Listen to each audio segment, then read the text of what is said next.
Jadi role play behavior event interview itu adalah kita akan mempraktekkan teori yang kemarin sudah kita bahas terkait dengan ini nih behavior event interview.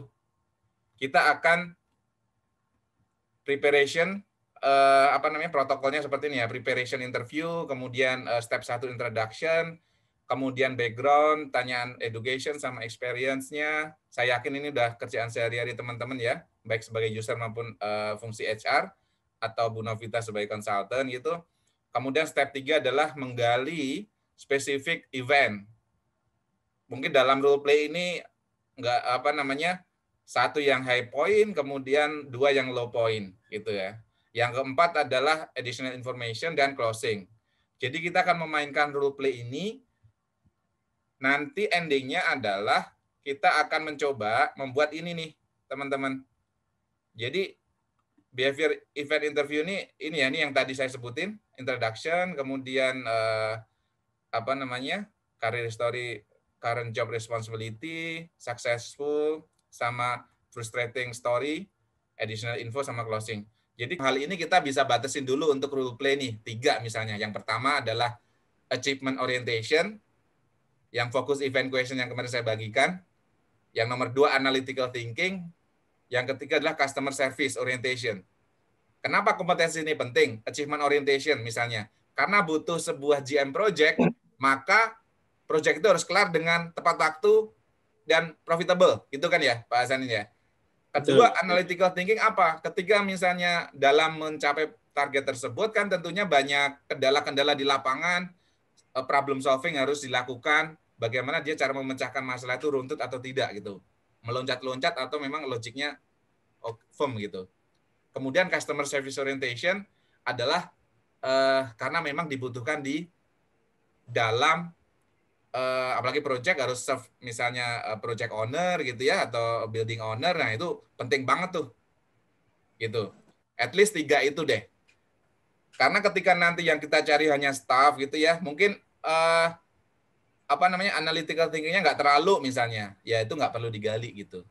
Yang penting dia misalnya time management misalnya, is okay. Jadi kompetensi ini tergantung dengan pekerjaan apa yang dibutuhkan yang akan membawa berdampak kesuksesan itu. Oke ya. Ini role play ini teman-teman tolong pastikan yang walaupun nggak kebagian, sebenarnya yang lain ini bisa jadi pengamat nih nanti. Pengamat 1 sampai 8 lah gitu. Dan bisa memberikan feedback. Silahkan Bu Risma untuk 25 menit ke depan.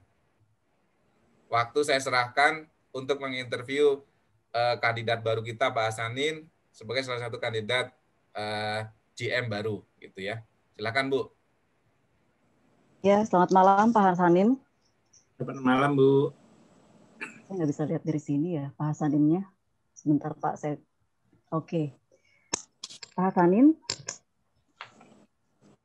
Halo. Siap ya, Bu. Pak Hasanin, kantor kami sedang membutuhkan untuk GM Manager project baru yang berada di Bandung. Nah, ini saya lihat dari CV Bapak ya.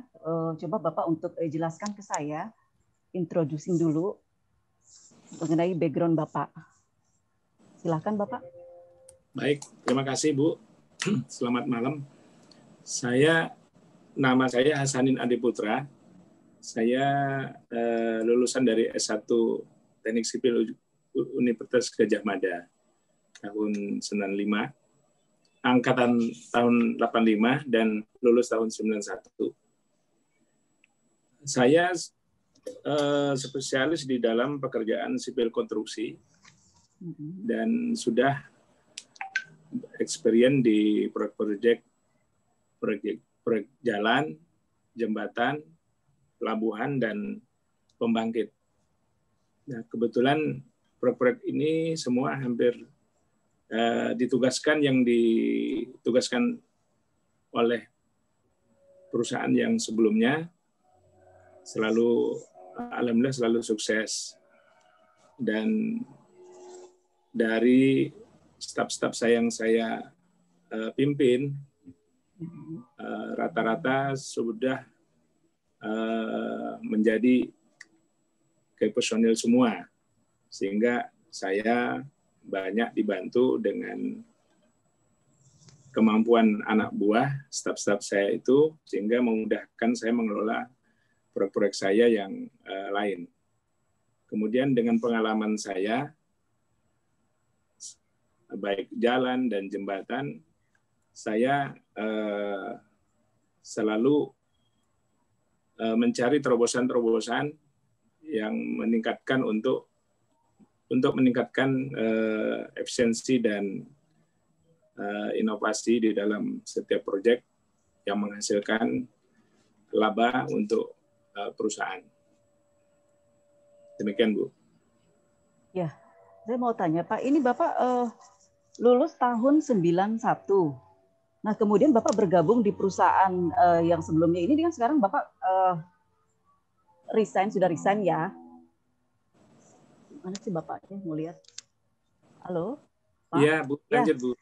Katakanlah Bapak resign lah ya. Sekarang nih, resign misalnya contoh. Jadi Bapak lulus tahun 91. Nah, saya mau tahu yang terakhir Bapak bekerja itu dari tahun berapa sampai berapa? Kemudian Bapak membawahi itu berapa orang? Saya bekerja dari tahun 91, di awal ditugaskan sebagai staf teknik, kemudian 2 tahun kemudian saya meningkat menjadi chief engineer, kemudian tahun ketiga saya udah project manager. Nah, kira-kira dari tahun 93 sampai 2016, mohon maaf, 2016 sudah hampir 40 proyek yang saya pimpin. Sehingga kalau jumlah personil sekarang ini hampir semua udah project manager mereka, sehingga saya sangat senior sekali di perusahaan sebelumnya. Demikian, Bu. Oke, yang sebelum itu namanya PT apa Pak ini? PT Pembangunan Perumahan, PTPP. Kemudian saya masuk di perusahaan anak di PT PP Persisi tahun 2016 sampai 2019 awal ya. Kemudian dipindah lagi ke perusahaan anak lagi PT LMA 2019 sampai sekarang. Nah, ini saya akan mencari perusahaan lagi yang Ibu pimpin. Mudah-mudahan kalau ini saya sesuai dengan tugas dan tanggung jawab saya akan melaksanakan pekerjaan ini dengan baik dan mendukung perusahaan tambah maju. Oke, baik. Alasan Bapak mengundurkan diri, ini kan sudah banyak sekali ini pengalamannya, alasan Bapak mengundurkan diri kemarin kenapa alasannya? Pengalaman yang sangat banyak ini tentunya saya lihat ada pengembangan karir yang di perusahaan yang Ibu pimpin, dan suasana yang baru memungkinkan untuk meningkatkan kapasitas saya dalam mengembangkan karir saya dan mengembangkan pengalaman-pengalaman ini, mengembangkan perusahaan yang Ibu pimpin. Baik, apa kontribusi Bapak untuk memajukan perusahaan saya, Pak, kalau Bapak nanti bergabung dengan saya? Dan selama ini Bapak ada kendala-kendala dan kesuksesan apa yang sudah Bapak raih? Itu bisa dijelaskan ke saya. Ya, baik. Dengan latar belakang saya lihat perusahaan Ibu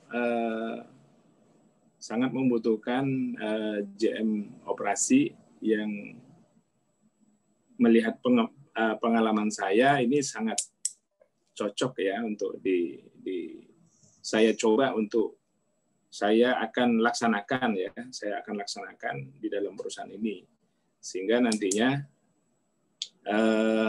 pengalaman saya yang sebelumnya dan mungkin ditanyakan di perusahaan saya, prestasi-prestasi saya bisa mengangkat atau meningkatkan dari perusahaan Ibu. Ya, cuman kontribusinya Bapak apa Pak strateginya kalau untuk bergabung dengan kami? Yang pertama adalah dengan adanya proyek-proyek yang ada di cabang Bandung, saya akan menggali dari sisi pelaksanaannya maupun dari sisi orientasi laba. Tentunya dari sisi pelaksanaan akan terlihat dari pekerjaan yang dikerjakan apa saja, dan itu membutuhkan sumber daya, ya manajemen proyek yang harus kita gunakan sesuai dengan jenis pekerjaan yang akan saya laksanakan. Kemudian tentunya dengan sumber daya dari perusahaan, saya juga akan mengembangkan inovasi-inovasi yang bisa dikaitkan dengan peningkatan laba di dalam perusahaan. Nah, contohnya misalnya kalau perusahaan ini banyak alat-alat yang bisa digunakan sendiri dan saling tersedia di dalam kebutuhan di lapangan, tentunya ini sangat bagus sekali untuk mempercepat atau mengambil keputusan-keputusan di lapangan. Demikian, Bu. Itu kan strategi Bapak ya. Pernah nggak selama ini ada tantangan atau kendala sebetulnya? Karena kan kita ada targetnya nih Pak. Katakanlah 1 tahun ini, atau kita mau bergerak cepat supaya target ini bisa tercapai. Ini ada kendalanya nggak Pak selama Bapak memimpin proyek sebelumnya? Dan itu kemudian ada solusinya apa? Baik, kendala sebelumnya ini yang saya alami di dalam penyediaan sumber daya. Biasanya di perusahaan sebelumnya proses untuk pengadaan alat, pengadaan material-material ini sangat lama, dan ini juga berpengaruh terhadap kecepatan untuk mengambil keputusan di lapangan, sehingga kami harapkan, atau tim kami akan gerakkan ini di dalam perusahaan bisa memberi warna atau lebih cepat ya dari perusahaan yang saya sebelumnya, sehingga faktor ketepatan waktu, faktor risiko-risiko yang akan kita hadapi baik cuaca maupun di sosial bisa kita hindari dengan kecepatan dari pengambilan keputusan oleh manajemen. Tadi kan itu kendala Bapak katanya proses pengadaan alat dan material. Ya Pak ya? Ya. Nah, kemudian solusinya apa Pak? Supaya nanti produktivitas kemudian kita nanti jalan artinya tidak terhalang lah, seperti itu bagaimana? Ya, karena perusahaan sebelumnya merupakan perusahaan BUMN, proses untuk pengadaan dan procurement prosesnya cukup panjang ya, jadi ada tahapan-tahapan yang dilalui.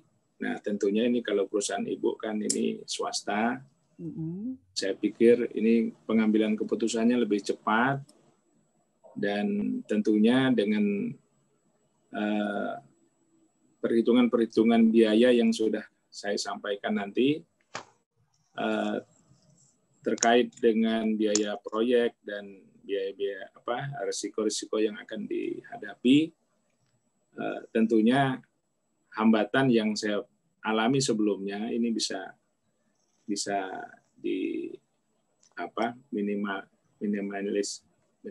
minimalir di perusahaan ibu ini. Baik. Strategi sudah, kendalanya kemudian saya pengen tanya Pak, yang kesuksesannya ini Pak ya, yang ada nggak sih yang bikin Bapak katakanlah saya jadi down begitu ketika memang menghadapi target-target yang achievement tidak tercapai begitu Pak. Bagaimana perasaan Bapaknya? Mungkin ada strateginya atau bisa jelaskan ke saya Pak? Ya, baik Bu. Pengalaman saya di mengelola proyek-proyek ini sangat terkait dengan dukungan dari manajemen. Yang pertama, memang kita sudah ada target-target schedule, target pengelolaan di dalam penyelesaian pekerjaan, dan terkait juga dengan procurement yang harus mendukung dalam penyelesaian pekerjaan. Nah, ini kadang-kadang yang tadi saya kaitkan tadi, pengadaan alat, pengadaan material yang cukup lama ini menjadi hambatan kami dalam mencapai suatu target yang ideal ya. Jadi hal-hal yang seperti ini sebenarnya ada potensi loss yang cukup besar di perusahaan sebelumnya yang menyebabkan laba kita tidak banyak ya. Jadi hambatan dalam proses pengambilan keputusan dan administrasi yang cukup panjang. Nah, saya harapkan dengan pengalaman-pengalaman sebelumnya tentunya dalam perusahaan Ibu ini bisa tidak ada lagi yang bisa kita tingkatkan lagi labanya dengan mengurangi hal-hal yang administratif dan pengambilan keputusan yang lama. Demikian Bu. Pak, boleh tahu Pak, kalau untuk targetnya sendiri, Bapak bisa berikan ke saya targetnya berapa lama? Misalkan contoh saya punya target sekian miliar. Nah, kemudian Bapak bisa dalam jangka waktu berapa lamakah bisa mendapatkan target itu? Maaf Bu, mohon maaf Bu, apa Bu? Sebentar Pak, sebentar. Ada pesawat soalnya. Halo Pak? Ya, ya Bu. Saya kan punya target nih dari perusahaan. Nah, jadi katakanlah dalam 1 tahun ini atau 1 bulan sekian M. Nah, kemudian dalam jangka waktu berapa bulankah Bapak bisa? Target laba atau target produksi Bu? Kenapa Pak? Target laba apa target penjualan? Target apa Pak? Target penjualan. Target laba ya. Laba. Iya betul Pak. Baik. Dalam jangka waktu kita ditarget misalkan dalam 1 bulan 1 M misalnya. Nah kemudian selama 3 bulan kan kita review. Kira-kira Bapak bisa mencapai targetnya itu berapa lama, berapa bulan? Setahun, berapa 3 bulan kah, 6 bulan atau 1 tahun kah? Kalau dalam target perusahaan yang dicanangkan memang harus 6 bulan, ya kita nanti akan urai Bu dari beberapa proyek yang saya pimpin. Tentunya akan saya lihat dari kapasitas nilai kontrak dan target progres yang akan dikerjakan. Enggak Pak, maksudnya begini, misalnya nih target penjualan lah ya, target penjualan, kita misalkan 1 bulannya itu 1 miliar. Ya. Itu. Kemudian dalam 3 bulan kan berarti 3 miliar. Ya. Nah, Bapak untuk mencapai itu bisakah dalam berapa bulan gitu Pak? Kadang-kadang kan ada juga yang memang, saya nggak bisa capai target segitu. Mungkin ada yang merasa bahwa terlalu besar begitu Pak targetnya. Kalau di pekerjaan konstruksi ini sangat terkait dengan tadi Bu, dengan penyediaan sumber daya baik alat material. Yang kedua dengan kondisi cuaca. Dengan kapasitas alat dan material tadi sebenarnya tidak ada yang tidak bisa ya, artinya pasti bisa. Nah, karena aktivitas di dalam pekerjaan sipil, pekerjaan lapangan ini sudah terukur dengan kapasitas alatnya dan jam kerja, sehingga produktivitas dari yang tim proyek kerjakan, target-target tersebut pasti akan tercapai dengan waktu yang ditentukan. Nah, yang kedua dengan jumlah proyek-proyek yang kita tangani dan ataupun proyek baru yang akan kita kerjakan, ini pasti akan melampaui target perusahaan yang Ibu rencanakan.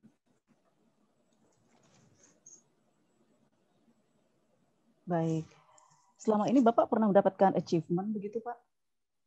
Achievement mungkin sebagai katakanlah semacam kayak top manager, kemudian atau mungkin Bapak penghargaan-penghargaan yang sudah Bapak raih apa saja sih? Ya, alhamdulillah Bu, saya termasuk salah satu yang di perusahaan saya yang karirnya cepat dan dikasih tugas-tugas yang paling berat ya, sehingga kepercayaan pimpinan pada saya, di mana proyek-proyek yang oleh project manajernya sebelumnya itu ada hambatan, ya selalu diberikan kepada saya. Itu yang pekerjaan sulit. Yang kedua, hasil yang terukur dari suatu proyek adalah waktu, biaya, dan mutu. Nah, ini di dalam perusahaan sebelumnya ini ada tolak ukur yang menilai baik di internal maupun eksternal. Nah, kalau yang di eksternal saya pernah juara nasional konstruksi tingkat nasional yang diadakan oleh PUPR. Dan juara nasional? Ya, juara nasional. Dan alhamdulillah saya termasuk insinyur profesional utama di PII. Sehingga kapasitas saya secara organisasi nasional termasuk sudah diakui ya di insinyur profesional Indonesia. Itu tadi secara tolak ukur eksternal. Satu lagi ada lagi Pak mungkin penghargaan yang lain? Kalau yang di internal ya ini ada inovasi-inovasi yang saya lakukan. Jadi di samping melaksanakan sesuai tepat waktu, ukuran dari proyek adalah inovasi yang dihasilkan. Jadi inovasi itu ada inovasi mempercepat pelaksanaan pekerjaan maupun inovasi dalam meningkatkan laba dalam perusahaan, laba proyek. Nah, tim kami selalu saya bentuk suatu gugus kendali mutu dan inovasi sehingga keberadaan tim saya, teman-teman, sangat militan ya, sangat militan karena saya selalu menjanjikan suatu award, suatu penghargaan pada teman-teman. Apabila tercapai dalam target-target tertentu, saya akan memberikan suatu bonus dan sering saya lakukan adalah journey atau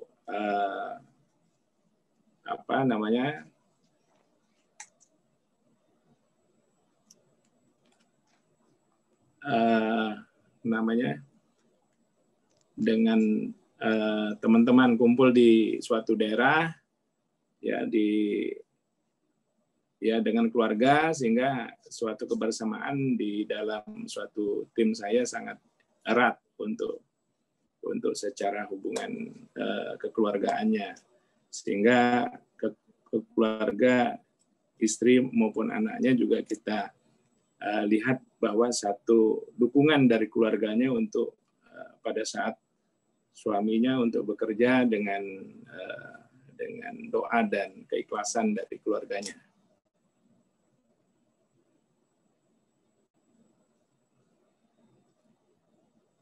Kemudian pengalaman dalam tim, dalam menyusun tim, saya melihat dari kapasitas masing-masing personilnya, apakah dia cocok dengan dia ditempatkan di lapangan, ataupun dia di bagian engineering yang banyak di kantor, sehingga potensi-potensi dari staf yang saya bawahi atau tim kami selalu kita gali kemampuan untuk dia menjadi leader yang baru sehingga tercipta dari generasi berikutnya untuk memimpin proyek-proyek yang tingkatan yang lebih kecil ya, jadi yang baru sehingga kader-kader yang kita siapkan dalam suatu perusahaan selalu ada dan tercipta regenerasi baru yang militan dan kompak dalam suatu teamwork yang solid. Demikian Bu.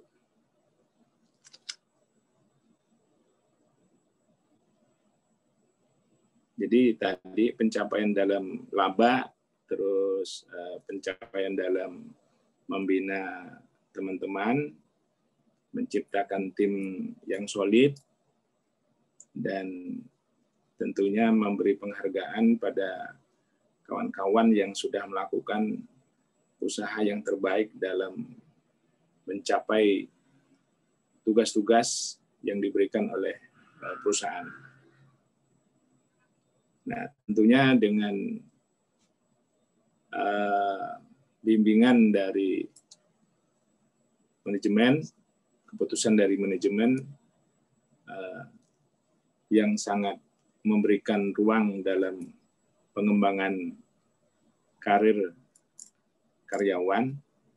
Nah, tentunya saya sering mengusulkan siapa saja yang akan diberikan pelatihan ataupun disekolahkan lagi untuk peningkatan status dan job desk yang baru. Demikian Bu. Bu Risma mana ya? Iya Pak. Halo Pak. Iya Bu. Maaf tadi keputus ya. Maaf tadi keputus. Saya ngomong terus Bu. Bahasannya udah 3 paragraf Bu. Maaf banget. Ini tahu-tahu langsung mati ini laptopnya. Ya, oke Pak. Dilanjut lagi. Bapak kan background-nya yang untuk, saya balik lagi sebentar Pak ke background ya. Tadi kan Bapak S1 Teknik tahun 91. Ya Pak ya. Selain itu ada pendidikan informal nggak Pak yang lainnya? Ada pendidikan S2 ya, S2 tahun 2017 ya. 2014. Jadi saya lulus ya 2014, tapi saya lulusnya 2017 karena pindah-pindah tempat sehingga cuti kuliah 2017 dari Universitas S2 Teknik Lambung Mangkurat Kalimantan Selatan. Nah, kemudian apa Pak? Kurang jelas Pak. Universitas Teknik Universitas Lambung Mangkurat Unlam Banjarmasin. Okay. Sama Master Teknik Sipil. Nah, kemudian pendidikan yang soft class itu ikut PPM, Prasetya Mulia, pelatihan-pelatihan yang bersifat mingguan ya, jadi pengambilan keuangan, masalah leadership, perpajakan, dan ini memang di setiap tingkatan jabatan memang diberikan pelatihan oleh perusahaan. Baik Pak, berarti banyak sekali ya ikut pelatihan-pelatihan. Itu dibayar sendiri, memang bayar sendiri atau memang dari kantor Pak? Ada yang bayar sendiri, ada yang dari kantor, karena kantor biasanya yang terkait biasanya dengan karir kita. Tapi kalau saya, karena banyak staf saya yang sudah bisa saya tinggal, saya ikut sendiri ya. Jadi proyek sebenarnya sudah remote saja, sudah kita tugaskan staf kita karena tadi tim kita sudah solid untuk waktu kita sudah banyak luang sehingga menambah kapasitas kita untuk mencari tambahan pendidikan lagi. Baik. Kalau berhubungan dengan customer service nih Pak, kalau untuk proyek-proyek begitu bagaimana Pak? Ada kendala nggak selama ini? Bu Risma, maaf, waktu tinggal 3-4 menit ya? Iya. Iya Pak. Ini sangat menarik Bu. Saya sangat senang ini bagian yang customer service. Jadi rata-rata proyek saya yang saya kerjakan selalu beranak ya. Maksudnya beranak itu selalu ada tambahan lagi. Jadi ada tambahan lagi dan owner selalu mencari saya dan percaya bahwa kalau saya sudah pimpin proyeknya pasti selesai dan berhasil. Nah ini harus turun dari Bapak dulu ya baru berhasil begitu. Ya, dan itu menjadi kepuasan tersendiri dan alhamdulillah banyak proyek-proyek yang lain yang dia pindah lagi, dia minta saya juga yang project manajernya. Dan ini rata-rata hampir proyek-proyek jalan, ya proyek-proyek PUPR, proyek-proyek pelabuhan, dan mereka sangat yakin dengan kenyamanan ya dalam mengelola proyek. Jadi kalau sudah nyaman ditinggalkan, mungkin mereka sudah yakin akan selesai dengan baik. Demikian. Biasanya kalau proyek itu berapa lama ya Pak? Seringnya tergantung kontraknya gitu. Ya, minimal setahun. Kalau proyek kecil itu di bawah 1 tahun, tapi kalau proyeknya besar rata-rata 1,5 sampai 2 tahun. Tapi proyek saya sudah sering merangkap Bu, jadi banyak proyek yang saya kerjakan kadang-kadang merangkap 3 dan 4, sehingga yang saya fokuskan adalah sebenarnya wakil saya yang harus bisa saya pantau dan saya hanya rapat dan memonitor terhadap garis-garis SOP yang kita sepakati bersama. Iya Pak. Baik. Tapi kalau untuk job desk ya Bapak sendiri ini memang lebih banyak turun ke lapangan ya Pak? Pada awal proyek itu harus saya turun sendiri dan biasanya proyek progres 20% saya juga harus pantau lagi. Nah ini ada tahapan-tahapan yang memang harus kita pantau. Jadi saya buat semacam whole point. Jadi progres pada awal 0%, 20%, 50%, 70%, dan 90%. Nah ini poin-poin tersebut kami pantau terhadap kesesuaian terhadap juklak. Kalau saya bilang juklak itu rencana kerja di awal proyek, sehingga masih sesuai dengan tujuan semula ataupun menyimpang dari metode, biaya, dan waktu. Nah ini dari pemantauan ini kita selalu evaluasi terhadap mingguan, bulanan, dan tadi triwulan. Biasa laporan langsung ke Presdir ya Pak, atau ada direkturnya dulu? Atau direktur, misalkan direktur operasional, atau langsung memang ke Presdir? Divisi, biasanya kepala divisi yang mengelola terhadap operasional. Kalau direktur biasanya kebijakan saja, dia jarang untuk ikut rapat, hanya sebulan sekali yang manajemen review saja terhadap pelaksanaan ataupun kinerja perusahaan dan laba. Sedangkan untuk aktivitas detail cukup oleh kepala divisinya. Divisi, baik. Kepala divisi operasi. Tapi kalau misalkan memang bersifat project manager, Bapak bisa langsung pengambilan keputusan kan? Iya, kami diberi wewenang penuh ya untuk mengambil keputusan yang sesuai dengan kapasitas yang diberikan oleh perusahaan. Jadi ada aturan yang sudah dibatasi, jadi nilai-nilai transaksi yang harus nilai transaksi yang dikerjakan diputuskan lebih dari nilai transaksi itu harus disetujui oleh kantor pusat, dan itu prosedur. Pak, kalau misalkan nanti target 1 menit untuk persiapan closing ya Bu ya, 1 menit lagi ya. Ya Pak Hasanin. Ya Bu. Kalau nanti misalkan Bapak bergabung dengan kami ternyata Bapak tidak mencapai target, bagaimana Pak langkah-langkahnya? Ya, kalau apa yang akan Bapak lakukan? Kalau suasana yang saya sampaikan tadi kondusif dan mendukung, tentunya saya sangat yakin bahwa pengalaman dan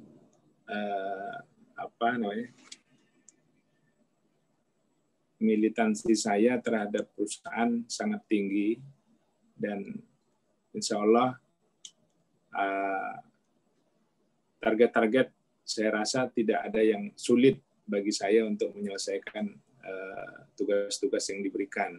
Dan ini selama ini memang seperti itu Bu, tidak pernah ada yang gagal dan meleset dalam tugas saya. Baik. Kalau untuk kemampuan saya rasa nggak perlu diragukan lagi Pak ya. Untuk kemampuannya tinggal nanti kita implementasinya aja nih ketika Bapak bergabung. Kemudian kalau di kantor yang sebelumnya nih Bapak sudah jadi karyawan tetap ya? Saya dari tahun 93 karyawan PBK itu 2 tahun, terus 1996 pegawai tetap sampai 2000 sampai sekarang. Jadi pegawai tetap itu di tahun 1996. Ya. Di kantor yang sekarang ini juga. Maaf, 93 Bu. 93. 93. Ya. Ini sebagai 93 itu sudah PBK, itu udah pegawai tetap sebenarnya. Pegawai bulanan khusus. Baik, Bapak resign ini nggak sayang begitu Pak, karena kan memang sudah lama bekerja dan Bapak mau bergabung dengan kita begitu? Ya, ini karena perusahaan Ibu perlu GM yang baru, saya pikir sangat menarik untuk saya berkembang di perusahaan Ibu ini. Baik. Dan walaupun kita bikin kontrak dulu nggak apa-apa ya Pak ya? Ya, nggak apa-apa. Oke. Bapak rumah jauh, Pak? Rumahnya biasa jauh banget, Bu. Jadi di Jogja, kalau kerja di Jakarta. Nah, kemudian nanti kita di Bandung nih, Pak. Nanti harus ada solusi-solusinya, Bapak. Bagaimana, katakanlah mungkin di sananya mau sewa kontrakan kah, atau yang lain itu sudah dipikirkan? Kalau saya orang project, Bu, udah tidak masalah dengan waktu dan tempat. Jadi selalu menyesuaikan dengan tugas yang ada. Jadi alhamdulillah keluarga saya juga maklum dan komitmen di dalam keluarga sudah ada. Oke, kemudian kalau misalnya ada dinas-dinas keluar kota pun juga nggak ada masalah ya Pak? Tidak ada masalah. Dinas keluar kota. Kemudian sistem salary-nya seperti apa ya Pak ya kalau boleh tahu ini? Misalnya dalam satu kan misalnya sampai Jumat waktu sudah mau habis, mungkin tinggal closing aja, tinggal 20 detik.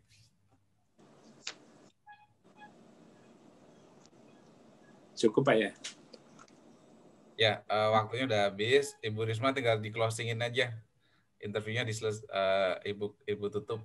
Oh, saya tutup. Ya, Pak Hasanin. Ya, Bu. Ya, terima kasih atas informasi yang Bapak sampaikan, wawancara ini, atas kesempatan Bapak datang ke kantor saya. Kemudian nanti tinggal tunggu kabar selanjutnya sih ya Pak ya. Mungkin ada interview nanti lanjutannya. Nanti saya akan... saya kayak beneran interview. Jadi ketawa sendiri Pak. Jadi ketawa sendiri Pak. Udah gitu deh pokoknya intinya. Bu, tadi karena udah selesai, ini boleh nyambi ya. Tadi mau tanya Ibu, gajinya berapa ya yang paling Bukan. penting? Paling penting interview. Iya, gajinya belum. Gajinya mau diharapkan. Pak Hasanin padahal udah ngarep mau bergabung sama Bu Risma, ntar kecil dari yang lama bisa berubah pikiran.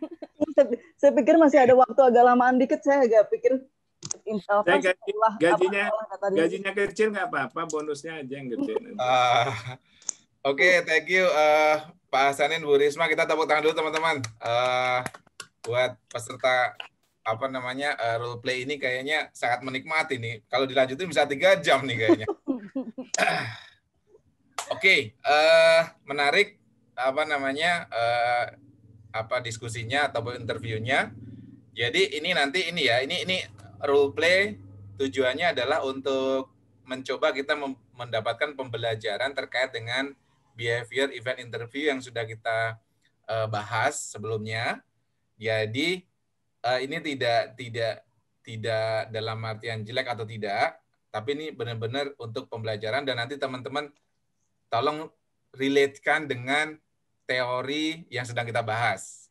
Jadi untuk itu pengamat Bu Fitriana sama Bu Nia, saya persilahkan Bu Fitriana dulu. Kira-kira poin-poinnya apa dari sisi Bu Risma sebagai interviewernya dan juga Pak Hasanin sebagai interviewnya dikaitkan dengan teori yang sudah kita bahas sebelumnya. Silakan. Iya. Selamat malam. Terima kasih untuk kesempatannya. Tadi Bu Risma, saya ngamatin bukan berarti saya lebih hebat ya.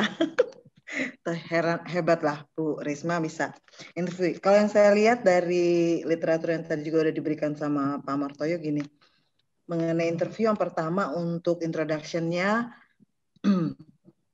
itu tadi bahwa interviewer dalam hal ini Bu Risma belum memperkenalkan diri dan company-nya.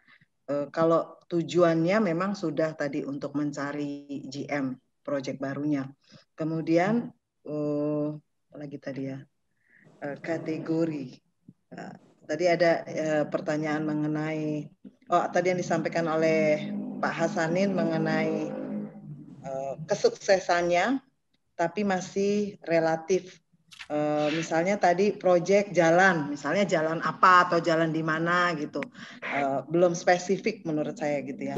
Kemudian tidak memperkenalkan diri sebagai apa, background dari interview Pak Hasanin itu masih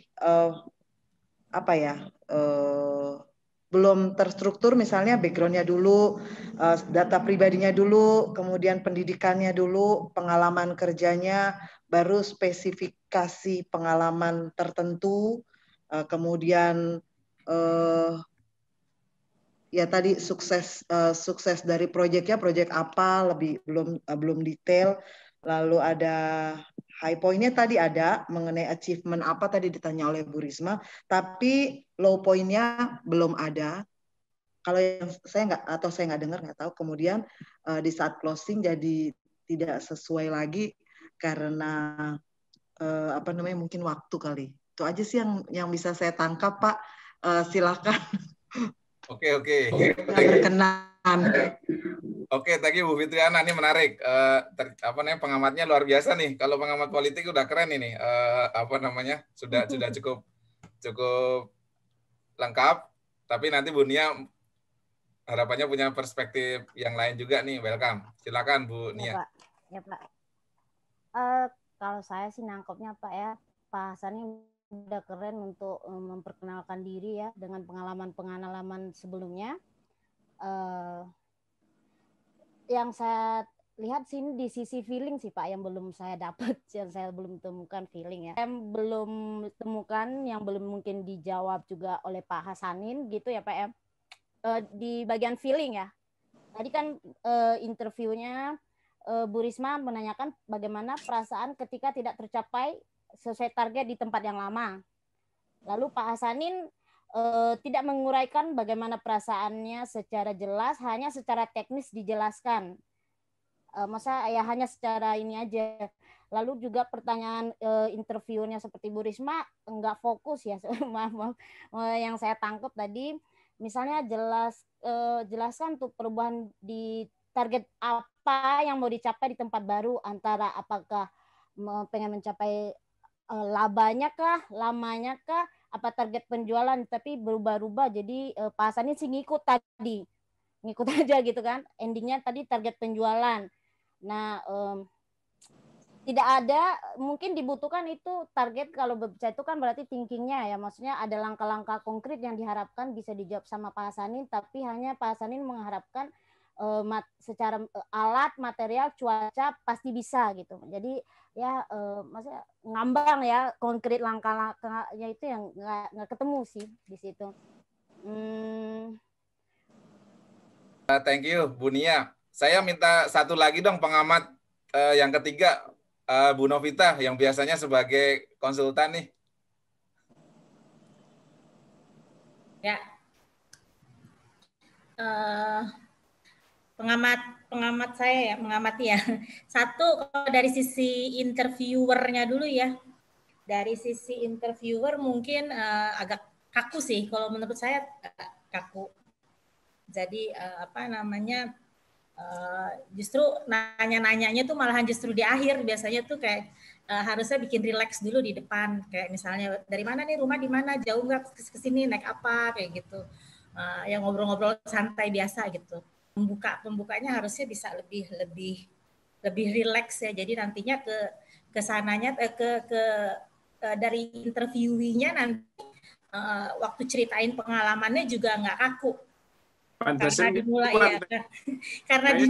dimulainya udah kaku, jadi Pak Hasaninnya juga jadi kedekatan kaku. Karena udah diaturin waktunya tadi itu, gue jadi keinget waktu. Bener, nggak keluar. Jadi kalau di awalnya kaku, Pak Hasaninnya juga jadi kaku gitu. Oke. Jadi geli dengarnya tadi, sebenarnya pengen ketawa. Terus satu lagi mungkin dari ini kali ya, dari interview, dari sisi interviewernya juga tadi ada beberapa poin yang sebenarnya sih harusnya key-nya ada di dia, tapi key-nya ada di pihak company, tapi dia malah lempar balik ke Pak Hasanin ya. Kayak misalnya dibilang bahwa punya target 1M 1 bulan, jadi 3 bulan 3M. Bisa selesaiin dalam berapa lama gitu. Kalau saya jadi Pak Hasanin, saya akan jawab ya 3 bulan, kan targetnya 3 bulan. Udah jawabannya gitu Bu tadi, kan udah saya bilang mau 3 bulan atau 6 bulan boleh. Iya. Nah mungkin dari interviewernya sendiri kayak kurang kuasai ininya, karena tadi kan mungkin secara role ininya kali belum matang banget, karena kayak misalnya company-nya bergerak di bidang apa, kayak gitu kali ya mungkin. Jadi kayak masih ada agak hilang arah tuh tadi. Nah ya kurang lebih sih kayak gitu. Terus kalau dari Pak Hasaninnya sendiri tadi mungkin ada beberapa penjelasan yang menurut saya kayaknya agak kepanjangan. Kalau saya jadi interviewernya pasti udah saya langsung potong sih. Muter-muter ya Bu? Ya, akan saya potong karena nggak sesuai dengan apa yang mau digali gitu. Satu, yang mau digali itu apa sebenarnya, Bu Rismanya juga masih belum dapat. Terus yang kedua juga dari sisi Pak Hasaninnya yang diinterviewin, yang sebagai interviewee juga akhirnya nggak ada nge-grab-nya gitu loh, kayak kurang nge-grab-nya gitu. Oke. Itu sih. Tadi chemistry-nya belum Bu, jadi iya betul. Karena saya nggak sungguh-sungguh untuk nyari jobnya tadi. Sungguh-sungguh. Ketahuan Pak Hasanin. Istilahnya udah langsung otodidak begitu, jadi kadang-kadang ada agak sedikit blank juga tuh tadi. Bu Risma nawarin kerjaan konstruksi apa penjualan tadi? Jadi bingung nih. Saya bingung jawabannya juga bingung. Laba ya Pak. Ya itu dia tadi, saya belum jelasin betul tadi. Oke. Ya latihan Bu, nggak apa-apa Bu. Ini Bu Novita mau ada yang ditambahin lagi? Cukup? Cukup sih, tapi mungkin Bu kan karena Mbak Risma kan memang hari-hari HRD mungkin banyak juga untuk interview orang. Untuk untuk posisi-posisi untuk level manajer ke atas itu mungkin pembawaannya harus bisa lebih relax ya, bisa lebih relax, bisa lebih friendly lah ya, jadi ya, gitu. nganggap anu lah. Ya. Oke. Mitra. Menarik. Thank you Bu Novita. Bagus. Bagus pengamatannya. Jadi saya senang dengan model gini ya, role play gini. Jadi teman-teman sebenarnya nanti akan saya berikan di feedbacknya juga di akhir gitu. Mungkin ada yang mau volunteer sebelum saya sampaikan juga catatan saya gitu. Nggak ada ya. Nah, gini, mungkin nanti mudah-mudahan bisa dapat 2 lah, at least dua role play nih mudah-mudahan. Masih sanggup ya? Masih sanggup kan? Waktunya kan? Sama tenaganya? Sanggup Pak, masih mau minum kopi nih Pak. saya sampai udah ngisi lagi nih minumannya. Saking menikmati diskusi yang seru ini. Oke, ini kelihatan banget bahwa interviewernya Bu Risma memang kayaknya kerjaan sehari-harinya memang interview, jadi kayaknya waktunya kurang ya. Kedua, Pak Hasanin memang kandidat yang mumpuni nih. 40 project, the best engineer di Indonesia, wah sudah seru gitu ya. Tapi memang saya ini catatannya adalah penanya mungkin belum spesifik nih memakai rule behavior event interview. Dalam artian ini tadi, untuk yang successful story yang betul-betul wow effect yang membuat kandidat di sini Pak Hasanin bangga dalam 2-3 tahun terakhir apa, itu belum ditanyakan secara spesifik. Jadi mungkin terlalu melebar. Harusnya kalau dalam konteks ini langsung dikejar nih. Misalnya pertanyaannya, walaupun mungkin dalam waktu tadi 30-an menit ya, itu misalnya adalah, oke, boleh ceritakan 3 tahun kesuksesan yang paling dianggap sukses yang impactful banget, yang mungkin sampai saat ini masih terngiang-ngiang itu dari sekian 40 proyek itu apa misalnya untuk yang 3 tahun terakhir. Oke, misalnya udah ketemu, bikin misalnya tower 30 lantai misalnya. Oke, bisa. Nah, proyek itu langsung dimasukkan di template yang tadi kita bahas nih ya. Bentar, saya coba keluar dari teman-teman. Sekarang yang dilihat di share presentasi saya apa ya? Yang role play ya? Ya, role play. Ini kok kursor saya nggak bisa.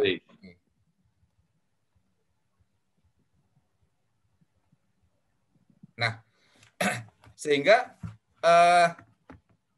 karena nanti outputnya kita akan ngisi roadmap milestone format behavior event interview di sini, sepertinya kita belum bisa ngisi banyak di sini, betul nggak?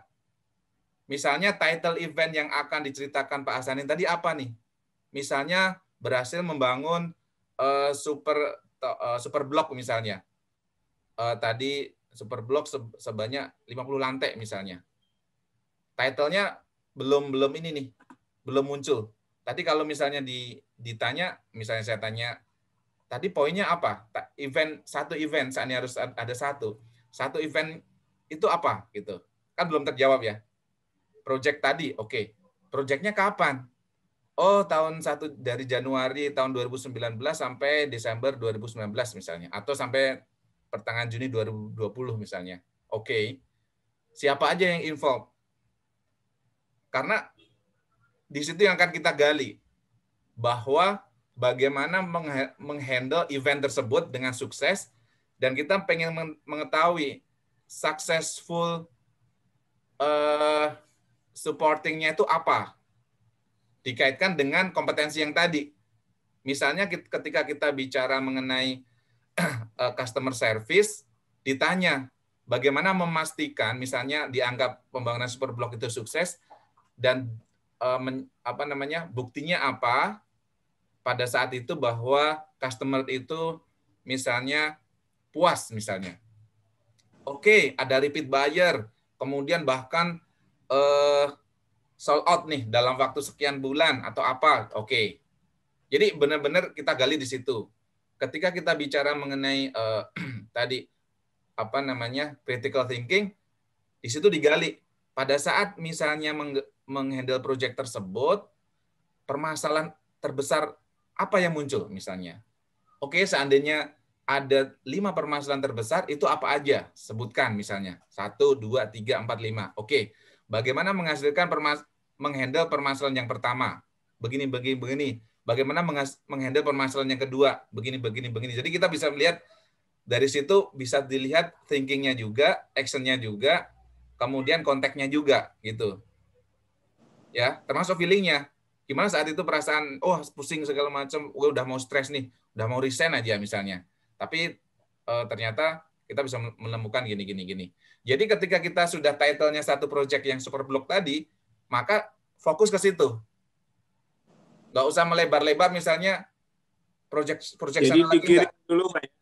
Kenapa? Digiring dulu ke sukses story-nya, digiring dulu ke sukses story, baru di dalam aktivitasnya, di dalam detailnya ya Pak ya. Betul.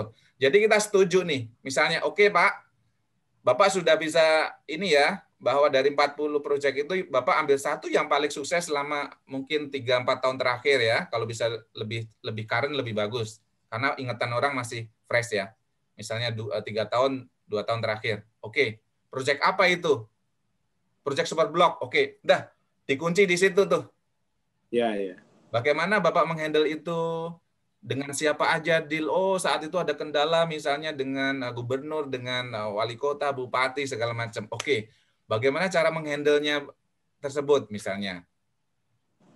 Dan tim ternyata banyak yang resign segala macam. Oke, bagaimana menghandle tim yang resign tersebut? Oh, saya cabut dari tim yang dari daerah lain segala macamnya, atau saya seperti apa? Nah, itu kan akan terlihat kan bagaimana kandidat itu bisa melakukan hal yang real. Tadi Bu Risma masih ada pertanyaan, apa yang Bapak akan lakukan kalau proyeknya misalnya 3 tahun gitu. Yang boleh mute dulu Bu, ini pasti ya. Oke. Jadi itu.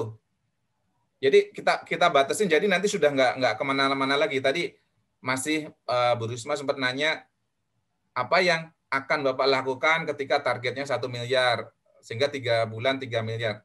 Itu bukan pertanyaan di behavior event interview tuh. Karena bicaranya past experience, past behavior, bukan I will.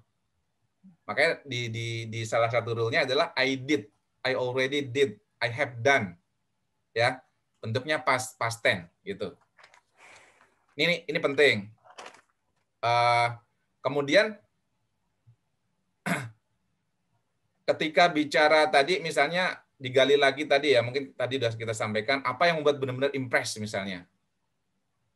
Yang karena yang tadinya 2 tahun saya bisa kerjakan setahun misalnya. Atau yang targetnya profitnya cuman 1 miliar atau misalnya berapa misalnya 100 miliar ternyata untungnya 200 miliar misalnya. Nah, itu kan impress kan. Nah, kemudian di ini nih ketika kita bungkus project membangun super block misalnya. Oke, apa yang dilakukan? Oke, bulan pertama adalah saya melakukan ini, bulan kedua melakukan ini sampai finish misalnya. Itu kan ketika kandidat itu real melakukan sekuensinya lancar kan. Kalau misalnya ternyata, let's say, saya sebenarnya nggak melakukan super block itu, saya ngarang aja biar saya keterima misalnya. Itu pasti akan, bulan pertama ngapainnya? Jadi nggak lancar gitu. Yang menurut saya super powerful itu adalah di sini. Jadi ini hal yang sederhana, tapi cukup powerful. Terkait dengan ini nih, pemakaian format ini. Jadi ketika satu bungkus nggak usah lari kemana-mana nih. Tadi mungkin Bu Risma pengen dapetin banyak insight gitu ya. Tapi justru di sini adalah keunikannya behavior event interview. Makanya bahasanya event yang pernah dilakukan, pernah terjadi dan detail di situ. Dari situ walaupun kita nggak nanya bagaimana apa namanya customer service levelnya pun kita bisa gali dari pertanyaan-pertanyaan kan. Dan tadi ketika misalnya Pak Hasanin sudah ngobrol ke sana kemari gitu, langsung di-cut aja, Pak, maaf, boleh ke sini lagi nggak? Saya pengen tertarik nih dengan cerita yang ini, masalah yang dihadapin di pembangunan Superblok ini, gimana apa namanya action yang dilakukan sehingga bisa men-solve yang permasalahan yang dia sebutin tadi, ada 5 permasalahan gitu. Jadi sehingga nanti ujungnya adalah kita bisa dapetin kompetensinya nih. Oh iya nih, dari project ini kita bisa isi ini bahwa oke, pertama bulan pertama ngapain yang dilakukan oleh Pak Hasanin sebagai kandidat, bulan kedua atau kuarter pertama, kuarter kedua, kuarter ketiga sampai dia oke. Dan yang dicatat di sini adalah action kompetensinya gitu. Ya ini catatan saya. Kayak tadi misalnya masih ada pertanyaan, kalau nanti bergabung dengan kami apa kontribusinya? Nah itu kan dalam konteks ini bukan pertanyaan behavior event interview tuh. Karena kalau saya jadi kandidat saya bingung juga. Ketika misalnya ada target 1 miliar, gimana cara mencapainya? Ya kalau semua kandidat ditanya pasti jawabannya seperti Pak Hasanin. Saya pun juga, saya yakin bisa misalnya. Ya kan?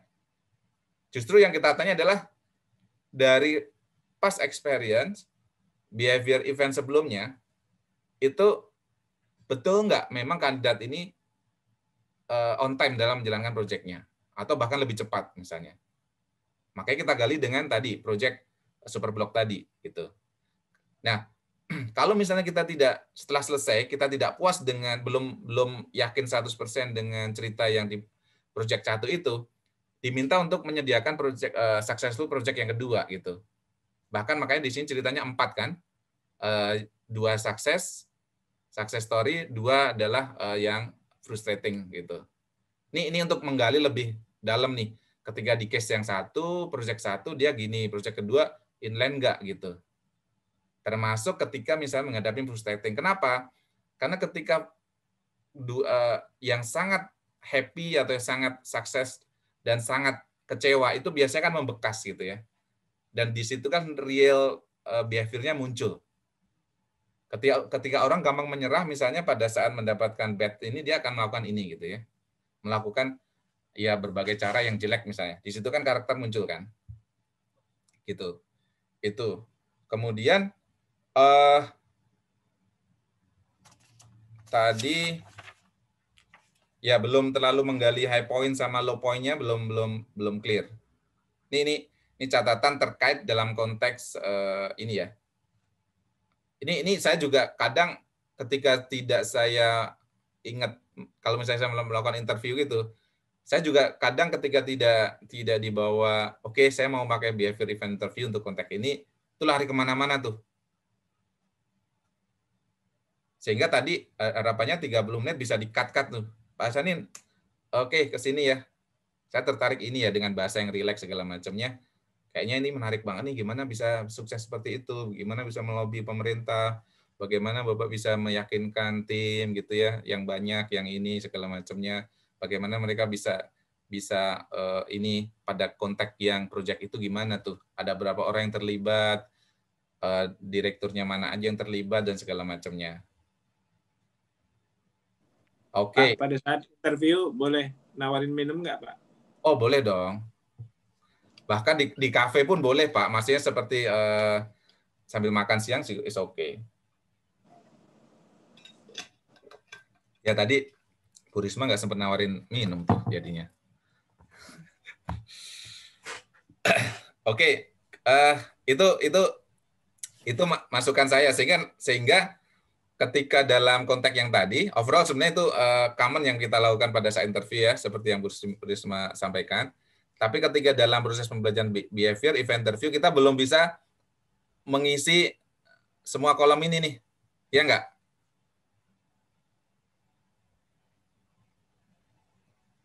Kalau format ini diberikan oleh HR, kemudian user ngisi, atau HR sendiri yang ngisi, ini kan belum bisa terisi dengan full kan format ini.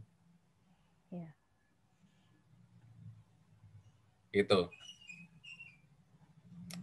Oke, clear teman-teman. Artinya gini, dengan role play gini kita tergambar ya antara teori dengan praktek. Kadang kan, jadi pada saat workshop itu dulu saya sampai workshopnya berkali-kali tuh, case 1, case 2, case 3, case 4, case 5 sampai iya ya, ini saat itu saya juga sama nih. Kok saya ke bawah permainan biasa ya gitu. Akhirnya ketika ada kandidat 5, we are not clearly enough untuk membedakan perbedaan antara kandidat 1, 2, 3, 4 di kompetensi yang mana dan segala macamnya dan buktinya apa. Nah, itu yang kadang kita terjebak di situ. Makanya saya tertarik untuk ini karena saya merasakan manfaatnya dan walaupun saya nggak pakai template ini pun secara framework biasanya langsung saya pakai tuh. Gitu. Akan sangat enak misalnya. Ketika saya di finance, oke, kamu di finance pernah ada proyek yang paling sukses apa? Oke. Kenapa itu sukses dan gimana? Udah langsung ngalir tuh. Begitu. Ya, Pak. Siap. Terima kasih, ya. Pak. Bu Risma, monitor. Iya, Pak. Lagi minum dulu, Pak. Siap. Oke ya, teman-teman.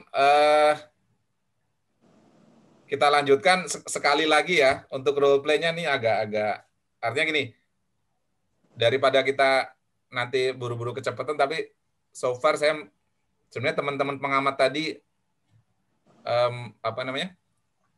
istilahnya, saya confident bahwa dengan pengamat 3 tadi, sebenarnya pembelajaran teorinya kita sudah masuk nih, ya. Karena ketika kita bisa memberikan feedback, berarti kan udah masuk nih.